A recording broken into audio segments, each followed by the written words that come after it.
Escuchamos a nuestro amigo de Huelva. ¿Queríais que hacer algún tipo de comentario al respecto? Hablando de... Yo sí me apuntaría a una cuestión que hace años, y no tengo tanto, me sugiere siempre que escucho esto y parte de razón tiene. Seguro que Antonio después remitirá más a los hechos históricos y demás. Yo voy a ser más simple. Hay una canción de Giorgio Gaber de hace muchos años, un italiano muy famoso, que hablaba precisamente, se llamaba Yo no me siento italiano, la canción, ¿no? Y todo lo que dice la canción es un poco el reflejo de que en Italia solo se sienten italianos cuando juega la selección, no tienen el odio norte-sur. Claro, la historia de Italia te cuenta que es un país un poco artificial, no tiene la historia que tenemos nosotros, ni el bagaje, ni la unión que tenemos nosotros.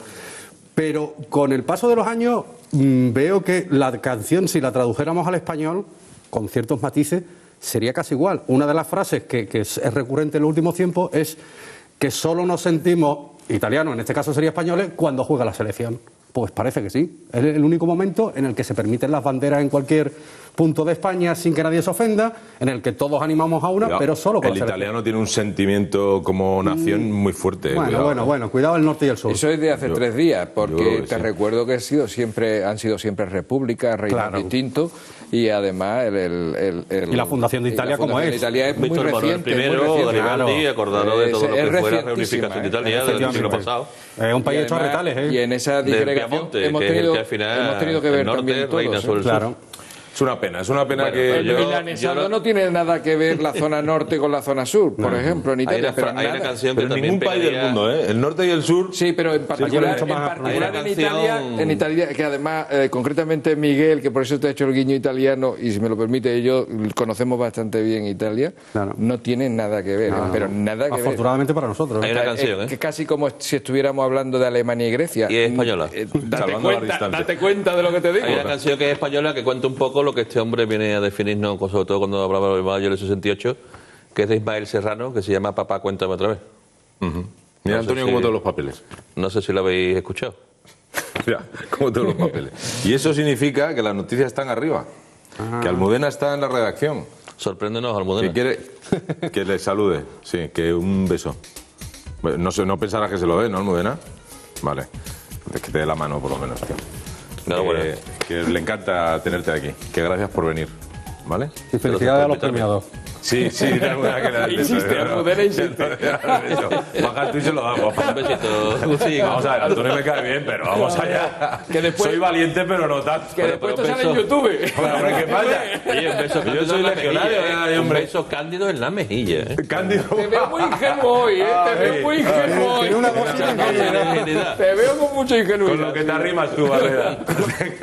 Te gusta más bailar agarrado. Al toro. Bueno, ahora sí, ahora es el momento de repasar las noticias que la actualidad nos ha dejado aquí en Andalucía. Almudena, Orrequia, muy buenas tardes. ¿Cómo estás? ¿Cómo estás, preciosa? Hola, ¿qué tal? Muy buenas tardes, Agustín. Buenas tardes a todos los contertulios. Ya estoy preparada para contaros la actualidad de este jueves 21 de junio, que vuelve a pasar por el caso de los expedientes de regulación de empleo falsos. Y es que el presidente de la Cámara de Cuentas, Antonio López, ha asegurado que el informe monográfico sobre este escándalo estará listo para poder usarse en la comisión de investigación que precisamente se creó ayer en el Parlamento andaluz y que no está exenta de polémica. Tras solicitarle el Partido Popular Izquierda Unida que acelerara el informe, que ya está en fase de alegaciones, López aseguraba que los trámites para hacer definitivo el informe van a encajar perfectamente en el ritmo de la comisión, con el fin de que los miembros que la componen puedan formarse una opinión mejor sobre la gestión de las ayudas sociolaborales. Las tensiones y suspicacias que precedían a la comisión de investigación no se disipaban en la sesión consultiva. El PSOE daba la presidencia del grupo al diputado por Cádiz de Izquierda Unida, Ignacio García, compuesto por la coalición de izquierdas, lo que provocó el primer desencuentro serio entre los socios del Ejecutivo y el Partido Popular. El Grupo Popular, mayoritario en el Parlamento, presentó sin éxito a su propia candidata, la diputada gaditana Teresa Ruiz Sillero. Después de movilizaciones, concentraciones, los sindicatos vuelven a alzar la voz en contra de los recortes que aplicarán la Junta de Andalucía. Las nóminas del mes de julio se verán disminuidas a consecuencia de ese recorte. El sindicato CESIF ha puesto cifra a ese tijeretazo y cifra en torno a 2.600 euros la pérdida de un profesor en su nivel adquisitivo anual. En concreto, asegura CESIF que las pagas extraordinarias, el profesorado dejará de cobrar el complemento específico básico y el complemento por cargo docente. El polémico programa de calidad se mantiene y se descontará el 10% de las cantidades que perciba el profesorado por este concepto, que se detraerán en las dos pagas extras de junio y de diciembre. Como la de junio no ha dado tiempo, se prorrateará el importe del recorte durante los meses que restan para acabar el año. Recuerda que un profesor de secundaria con 30 años de servicio dejará de percibir 2.600 euros anuales, mientras que un maestro en similares circunstancias perderá 1.850 euros anuales. En el caso de un director serían 3.700 euros. Y hablamos de datos económicos que reflejan la gravedad de la crisis que atravesamos. Y es que el número de hipotecas constituidas vuelve a bajar, en esta ocasión casi un 30%, y encadena así 24 meses de caídas consecutivas. Con el retroceso interanual de abril, las viviendas hipotecadas encadenan 2 años de caídas. El descenso de abril fue el más moderado que el de marzo, cuando las viviendas hipotecadas se redujeron un 42%. Los 4 primeros meses del año, las hipotecas constituidas sobre viviendas se han reducido un 41%. El importe medio de las hipotecas sobre viviendas alcanzó en abril casi los 100.000 euros, un 7,1% menos que en igual mes del año 2011. Pues Agustín y compañeros, temas variados, temas de economía, política y actualidad que van a marcar nuestro programa de hoy. Recordar a los telespectadores que tienen disponible las redes sociales. Estamos en Facebook, también estamos en Twitter y tienen abierto una línea de teléfono para participar en directo y dejarnos sus comentarios. Vuelvo a dar paso a plató para que nuestros contertulios de hoy continúen analizando todos estos asuntos. Muchas gracias, Almudena, muchísimas gracias. Nos has puesto al día de lo que han sido, aunque creo que hay una rotulación que no corresponde a la realidad, ¿no, Juan Carlos? No, ha bailado un número. Estaba citando el rótulo que sacaba del recorte a un profesor, salía en el rótulo 2.260 euros y es 2.620 euros año. Es una estimación del CESIF, del sindicato CESIF, ¿eh? Pero vamos, es una estimación importante, un bocadito importante. Hombre, eso va a servir para ese magnífico y estupendo plan estrella del gobierno de Griñán Baldera, al duro de las tijeras, que es el plan de empleo que nos van a dar con 200 millones, que dará empleo durante 6 meses a unos 30.000 personas. O sea, que fijaros en qué país y en qué manos nos estamos quedando en este gobierno. Ya nos han puesto el rótulo. Ah, perfecto, ahí está rectificado. Estamos hablando de un plan de empleo de 200 millones, que es el plan de estrella que ellos van a... De la reforestación que y ya, demás. Efectivamente. ¿Tú dices plan estrella por lo de la E, del plan E de Zapatero? Sí, el plan E de estrella y el plan E de estrellado y el plan E de tomadura de pelo hacia los andaluces. Porque con 200 millones creo que, vamos, es que me parece que es una mella dentro de... Sobre todo la finalidad también, ¿no, Antonio? Sí, la finalidad, pero ¿y a dónde va dirigido y a qué colectivo va dirigido? Aquí podemos empezar ya a hablar de votos ocultos o de votos cautivos. Si lo que van es a limpiar el monte, ¿cómo van a hacer votos cautivos? Pues vámonos todos al monte. Como Antonio, todos contra el fuego. Acabaremos en el monte. Todos contra el fuego. Recuerda la campaña Claro. Acabaremos en el monte. Nos vamos al monte, ¿no? Hombre, Nos tiramos al monte. Nos tiramos al monte. Yo quería... Sí, por tirar. Yo quería intervenir aquí y sobre todo porque me siento afectado y representante de un colectivo, en el caso de profesores universitarios, en que creo que una de las medidas desacertadas totalmente que se ha tomado en cuenta, que se ha tenido en cuenta en estos recortes, ha sido el tema educativo, ¿eh? Y vamos a distinguir en dos partes, ¿no? Lo que es educación superior dentro de lo que es la universidad, que es lo que a mí me afecta, y lo que es el resto de enseñanzas, ¿no? Primaria, secundaria. Infantil, que si no mi mujer me mata. Exactamente, que es del gremio. Bueno, la ciudadanía debe saber que en la Universidad Española afrontó hace 4 años el reto de entrar en el espacio europeo de estudios superiores, el famoso Plan Bolonia, y que el papel lo aguanta todo. O sea, esto ha supuesto para el profesorado universitario una serie de cargas docentes sobre trabajo añadido que se está llevando por parte de la comunidad docente universitaria con una honestidad y una rectitud y se están ejecutando todos esos planes y todos esos nuevos estudios, como es el caso de los másteres universitarios, a coste cero. Eso lo llevan haciendo los profesores universitarios españoles desde hace 4 años. ¿Vale? Estos profesores universitarios son ahora los que más castigados están siendo, los que además, a los que son funcionarios de carrera y no tienen un sexenio de investigación bajo unos criterios, porque ahí sería muy discutible cómo se puede llegar a catalogarlo con un sexenio de investigación, se le va a ampliar de 24 a 32 créditos. A los profesores asociados, que es en mi caso, que muchos de nosotros vamos a perder carga lectiva o vamos a desaparecer de la universidad, con lo que cada vez va a haber una mayor brecha entre la empresa real y la universidad, porque los asociados estábamos para esa función, para trasladar al mundo real puente, ¿no? a los universitarios. Y bueno, es un dato que debe saber la ciudadanía lo que está pasando en el ambiente universitario. Con respecto al resto de las etapas, uno de los pilares básicos, y yo ya lo dije en su momento cuando se me preguntaba, bueno, ¿usted qué solución daría a la crisis? Digo, pues 2 reformas, la laboral y la educativa. Con respecto a la laboral estoy de acuerdo con algunas de las cosas que se han llevado a cabo. Lo que estoy esperando aún ahora es el fomento de contratación, que es lo que debe ir añadido a esa contraprestación de recortes de derechos, ¿no?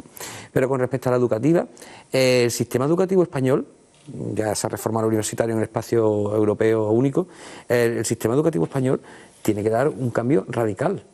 O sea, el informe PISA año tras año nos demuestra que estamos a la altura, el lugar que nuestros niños saben menos en matemáticas que el de Azerbaiyán, que un profesor en Azerbaiyán da clase con un palo sobre la arena en el suelo, ¿no? Entonces, y no entre en geografía, historia o cuestiones de humanidades, porque entonces ya eso es el vacío absoluto. Le estamos haciendo un flaco favor a las actuales generaciones de estudiantes españoles, ¿no? Que desde algunos ámbitos se puede interpretar, bueno, esto puede ser porque políticamente interesa tener gente cada vez intelectualmente menos eficiente porque son más fácilmente adoctrinables. Puede ser que algún partido que realizara algún tipo de modificación en el sistema educativo sí le interesaría. Pero lo que a nuestro país le interesa actualmente, y más en el mapa geoestratégico que nos sitúa esta crisis, en el que se ha deslocalizado todo lo que es la producción de mano de obra, los países que van a avanzar van a ser los que tengan el poder del conocimiento. Y el conocimiento se hace sobre una fase sólida entre el sistema educativo, ¿no? Eso lo podemos ver muy claramente en comunidades autónomas españolas. El ministro Wert, cuando hizo hace 3 meses una visita a Andalucía, por el tema del sistema educativo andaluz, los primeros recortes para conocer, se dio cuenta de que, bueno, aquí nos están vendiendo lo que se está invirtiendo en educación, los famosos ordenadores portátiles, esto para los niños que después se estropean, no pasan por los colegios a arreglarlo, los propios padres tienen que arreglarlo aunque estén en garantía, porque no hay un servicio técnico de la Junta de Andalucía. E informó que, bueno, que mientras que en la comunidad autónoma andaluza se invertía por cada niño una media de 3.500 euros anuales, en la comunidad vasca se invertía una media de 7.500 euros, el doble. Y hasta 9.500 llegan al País Vasco. Entonces estamos dándonos cuenta que la Junta de Andalucía dijo que iba a invertir un 6% de su PIB en educación y no ha llegado todavía en el 4,5%. Y ese es un factor, Antonio, clave. Porque nosotros lo que vamos a necesitar en un futuro para prosperar sanidad igual, sanidad menos invertimos por ciudadanos. Y ahí es donde hay que... Y bueno, hay que tener en cuenta, yo lo conozco en el ámbito universitario, como digo, pero bueno, la loable labor que realizan los docentes que educan a nuestros hijos y educan y que en otros países de Europa, como en el caso de Suecia, están dentro de la élite salarial, porque se les paga para eso. Porque tenemos que tener en cuenta que los docentes están formando el futuro de un país. Claro, material sensible. Hay una información que sí deben de conocer los ciudadanos ante la gran manipulación que el Partido Socialista está haciendo sobre las tasas universitarias y sobre los universitarios y la gigantesca manipulación a la que está sometiendo a nuestros jóvenes en la universidad, que les invito a todos a que entren en la Fundación Alternativa, en la fundación que dirige el señor Caldera, donde hay un documento maravilloso sobre la universidad en España. Y da este documento de la Fundación Alternativa con un sello del Grupo Parlamentario Socialista en su portada, da una serie de recomendaciones a los problemas de la Universidad Española, y una de ellas nos encontramos con que dice que las tasas universitarias son muy baratas y que abogaba por subir el 100% las tasas universitarias. O sea que estábamos hablando de que el PSOE tenía un programa oculto para la Universidad Española, que no está tan oculto, porque os invito a los televidentes a que entréis en la web de la Fundación Alternativa y que busquéis el estudio que se ha hecho sobre la universidad. Eso por un lado, lo que el PSOE ha estado manipulando, e incluso también viene en el documento que hay que tener agilidad en el despido o la contratación de profesores dependiendo de cómo estén de masificada o de cómo estén las universidades o las facultades. Tratando la universidad como si fuera una churrería. Sí, igual. O sea, si tengo más clientes, pues contrato un dependiente. Sí, efectivamente. Y además hay otro estudio que es reciente, que apenas tiene una semana, que es de la Fundación CID, que está vinculada al Banco de Santander, sobre la universidad en España, donde nos da unos datos aterradores de universitarios en paro, de universitarios que están muy formados y que no van a tener nunca una oportunidad de entrar en el mundo laboral, y que estamos asistiendo a la verdadera supresión de toda una generación en España de gente formada, extraordinariamente formada, pero que nunca va a poder ejercer de aquello que estudió cuando estamos hablando de y que ganarán menos que sus padres, ¿no? Que es una frase y es una frase, no, es que es una realidad, que por primera vez en la historia de España estos hijos van a ganar menos que sus propios padres. Aquí, Antonio, España se está aplicando la leyenda urbana del pagafanta. O sea, formamos a unos magníficos ingenieros, unos magníficos médicos y unos magníficos economistas, que el 85% de sus estudios están sufragados por el erario público, pero después el rendimiento y la productividad de esos profesionales se lo está llevando a Alemania. O sea que... Juan Carlos. Sí, yo lo que pasa es que quiero hacer un par de reflexiones. Sí, adelante. Tenemos una llamada, por favor, que espere. Hemos terminado en la universidad y ahora entramos en recorte. Sí, yo quería hablar efectivamente de recorte porque el tema es grave, es serio y cada vez nos va a afectar más a todos los ciudadanos. Es decir, está contando Javier el caso de la universidad. Estos sindicatos nos ha estado dimensionando un poco de qué estamos hablando a nivel de los recortes en el tema de la docencia, concretamente los profesores de primaria y de secundaria, que son unas cifras importantes para un padre de familia o para una madre de familia. La economía de una casa. La economía doméstica es una cifra importante, pero yo sí quiero señalar que ya está afectando en la sanidad de una manera grave y peligrosa. Sí, por ejemplo, el tema de los recortes ha llevado a que se hayan cancelado 300 pruebas radiológicas en Almería, porque sencillamente se ha finalizado un contrato que había con una entidad privada que era la que estaba haciendo estas pruebas radiológicas y de la noche a la mañana no se han seguido haciendo. Entonces hay 300 afectados en este momento en Almería por esto que estoy comentando. En Cádiz, por ejemplo, donde antes se tardaba una media de un par de horas para tratamientos de quimioterapia, en las enfermedades del cáncer, pues ahora hay retrasos de 10 horas. Es decir, ahora un señor que vaya a hacer un tratamiento de quimioterapia al hospital de Cádiz en concreto, que es del que estoy hablando en este caso, en vez de tardar 2 horas, que era la media que tardaba anteriormente, tardará 10 horas. Ya está empezando a haber manifestaciones y protestas del personal sanitario, vamos, serias. Y mientras tanto tenemos la señora consejera que o no se quiere enterar o no sé qué quiere, azuzando de alguna manera extraña, porque dice que está aplicando los recortes en su departamento por imperativo legal. Esta famosa frase que pusieron de moda los señores aversales, efectivamente los aversales, para jurar la Constitución española. Entonces, por imperativo legal. A ver, por imperativo legal, lo que tiene que hacer la Junta de Andalucía es recortar la cifra en la que se ha comprometido a recortar. Pero nadie le dice a la comunidad autónoma de Andalucía en qué tiene que recortar. Si toda la culpa la tiene Rajoy. Perdón, Antonio, disculpe, por acabar.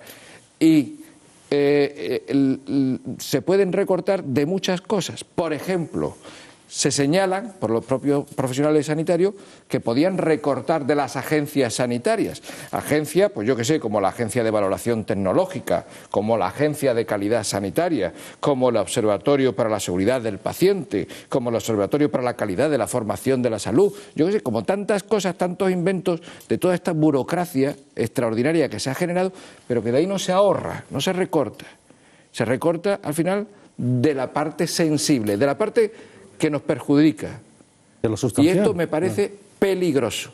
Y me parece particularmente peligroso que la señora consejera diga que esto además encima lo hace por imperativo legal. Sospecho que no es así. No, es que solamente muy corto, son 20 segundos. Se nos va a dormir. Que todavía es más escandaloso cuando la propia consejera, esta señora, cuelga en su página web que las reformas del sistema sanitario público de Rajoy acabará en un estado de la beneficencia, O sea, utiliza la propia página web de la propia Junta de Andalucía para arremeter contra el Gobierno de Madrid, contra las reformas sanitarias que ella misma está haciendo bajo su responsabilidad y no bajo la responsabilidad del Gobierno central. Buenas tardes, al teléfono. Hola, buenas tardes. Nombre, por favor. Alfredo Tobar. ¿Dónde estás, Alfredo? Yo aquí en Sevilla. Vale. Todo. Alfredo, adelante, cuando quieras. Sí. El otro día, si no recuerdo mal, nos pudimos saludar, que estaba usted tomando café, ¿se acuerda? Sí, Alfredo, si eres la persona que yo recuerdo, me diste una nota. No, estábamos en un bar Sevilla y tomamos café. Vale. ¿Se acuerda usted ahora? Gracias a Dios me saluda más de uno. Sí, Alfredo, ahora sí. Ahora sí, cuéntame, ¿qué quieres, Alfredo? Pues nada, yo lo que quiero es recordarle a ustedes de que nosotros en Andalucía, sobre todo en Sevilla, fuimos los pioneros del tema del mangoneo de las cajas. Y le voy a recordar dos nombres, Juan Manuel López Benjumea y Isidoro Veneroso, que se pusieron ellos casi 1.000 millones de pesetas, de las antiguas pesetas, para irse, y eran altos cargos del PSOE. ¿Estamos? No, y yo alguna vez me pregunto, porque esto es le estoy hablando, y esta nota que yo tengo aquí delante se puede conseguir en internet, ¿no? Y yo pregunto, esos 1.000 millones que ellos se adjudicaron para irse de las cajas porque el PSOE los quería echar, ¿para qué eran? ¿Para callar su silencio? Él lo pregunto yo. Y ya está. Y buenas tardes a todos y adelante, ¿eh? Gracias, Alfredo. Un saludo. Hasta luego. La verdad lo que sí es verdad, apuntando a lo que dice este hombre, aquello fue una historia política maquinada por Magdalena Álvarez cuando publica la ley de caja de ahorro, que no es tan fácil lo que el ciudadano percibe de la realidad y de aquellas caja única que quería hacer Magdalena Álvarez en Andalucía con Unicaja, y cómo estas dos cajas se rebelan, ¿no?, contra eso, y al final... la historia un poco lúgubre, con espías y todo, ¿verdad, Antonio? Sí, bueno, denuncia, incluso hubo un juicio donde Chávez y Pizarro denuncian el mundo. Ahí se demuestra, Antonio, de que gracias a Dios la principal caja andaluza, que es Unicaja, tiene un magnífico rector, compañero de profesión, que gracias a no acceder a aquella petición política, sitúa a Unicaja hoy como una de las cajas más saneadas y más fuertes. Pero no ha sido solamente esa, sino a muchas más. Aquella presión, no fue una petición. Porque Pablo Medina ha tenido la voluntad de llevar un timón y hasta está presionado para fusionarse aquí como otras cajas, como acordado con Caja Sur y con otras cajas, incluso con Caja Murcia, que también se intentaba obligar, pero ha sabido mantener la nave en vigor. Pero lo que sí me preocupa son los recortes en sanidad y en educación que Griñán y Valderas están aplicando en su gobierno. Los recortes en sanidad de la señora Montero lo estamos viendo cuando, sobre todo los principios activos, son los que están obligados a recetar. Principios activos que ya hemos hablado en este programa, cuáles son los pros y los contras. Eso por un lado. Segundo lado, el gasto farmacéutico de la propia Consejería de Salud, que no tiene dinero para pagar a los farmacéuticos, que les obliga a hacer o a pedir un préstamo a un interés que ya pagará la Junta de Andalucía. Lo que estamos asistiendo a un desmoronamiento de un sistema público mal gestionado por unos gestores cuya cabeza está la señora consejera de Salud, a la cual yo pido el cese fulminante por parte del señor Griñán por su malísima gestión a la cabeza de la Consejería de Salud. Sobre todo lo que sufrimos después los andaluces cuando vamos desde cualquier ambulatorio hasta un hospital, hasta cualquier urgencia de un hospital. Muchas veces no sabía si estaba en España o estaba en Burkina Faso cuando he entrado en la urgencia de algún hospital andaluz. Todo gracias a la gestión del equipo directivo que encabeza esta señora. Y lo que sí debo decirle a los andaluces, que debemos de estar todos unidos contra una sanidad pública de calidad y efectivamente contra una sanidad que esta señora está haciendo paralela con la creación de empresas públicas, con la creación de SHARES y de hospitales de alta resolución, que son un poco más que botiquines y que están fuera del sistema público de sanidad. Estamos hablando aquí de que estamos ya creando hospitales públicos fuera del sistema público de sanidad, que estamos aquí en un embrión de que no sabemos si eso después puede estar privatizado, porque son empresas públicas que pueden ser perfectamente privatizadas o gestionadas como privados. O sea que aquí estamos en el embrión de algo que puede ser peligrosísimo para la sanidad de los andaluces que no nos han contado nunca la verdad. Yo creo que lo que estáis diciendo los tres coincido plenamente, y en el fondo estamos hablando de dos conceptos que son básicos, tanto en el caso de la educación que decía Javier, como la sanidad que están apuntando Antonio y Juan Carlos. Yo creo que son dos conceptos básicos que son la gestión y la optimización de recursos. Y es que son básicos. Durante mucho tiempo, cuando ha habido dinero, o presumiblemente lo había, yo creo que han sido los profesionales los que han salvado un poco los muebles, tanto en un caso como en el otro. Ahora que todos nos hacemos cargo que tienen que haber recortes, ahora es cuando más se exigen la optimización de recursos y una correcta gestión. Y ni en un caso ni en otro parece, presumiblemente, pues en principio no se está viendo. El caso de lo que estáis comentando de los hospitales, o el caso que está comentando Javier de universidades o de las mismas escuelas. Es que resulta muy absurdo, probablemente sea un efecto propagandístico fantástico el de los ordenadores, pero es que los ordenadores o mini ordenadores, esos que se le daban a los estudiantes, ¿de qué sirven si, por ejemplo, no tienen infraestructura? Todavía hay colegios en caracolas, todavía no hay dinero en algunos colegios para sustituciones del profesorado, que es básico, y sin embargo estamos con ordenadores, pizarras digitales. No, mire usted, vamos a lo básico, a lo esencial. Es lo que estaba apuntando también Antonio. No vamos a hablar de agencias y de historia, no, vamos a ver. El servicio de oncología será lo primero que tiene que funcionar bien. A partir de ahí distribuiremos el presupuesto en otras partidas, pero desde ahí no puedes recortar. Yo cuando veo siempre este tema de aplicación de recursos escasos, esto es lo que nos enseñaban en economía, ¿verdad? Cuando aplicación de recursos escasos, pues para ser eficiente, obviamente, pues lo que hay que hacer es aplicarlo de acuerdo a las prioridades del objetivo que tú quieras conseguir, ¿no? Bien. Entonces, claro, cuando tú ves, que es el caso que estamos viendo, por ejemplo, aquí, en el tema de docencia lo hemos hablado, en el tema de sanidad lo estamos hablando, pero lo podemos hablar también en el sentido general de los funcionarios, de toda esta administración paralela que estamos contemplando y que tantas veces hablamos en este programa y estas cosas.